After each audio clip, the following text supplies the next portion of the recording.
از ماتم تو رنج فراوان کشیدیم، جز داغ جوان و غم ایران ندیدیم.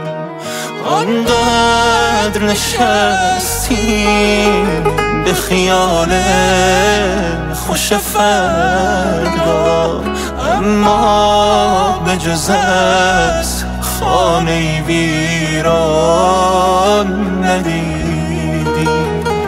ایران من آزاد و رها بود، نه این بود هر گوشش آواز خدا بود، نه این بود از غیر نترسیم.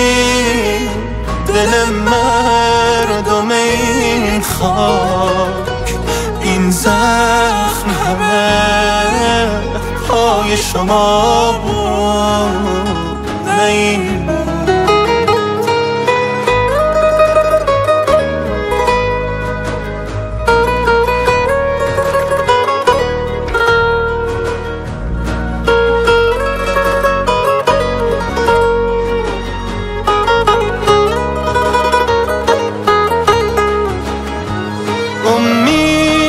که فردای دگر زنده بمانی، تا گرد مصیبت ز تن خانه تکانی.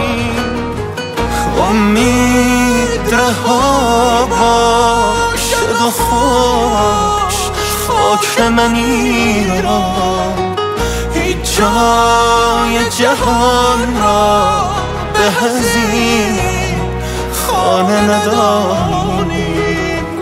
هیچ جای جهان را به از این خانه ندانیم.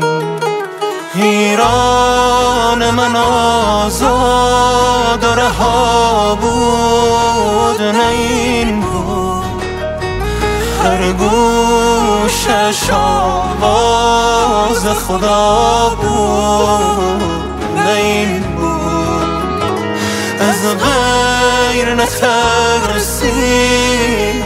دل مردم این خاک این زخم همه پای شما بود، نه این بود.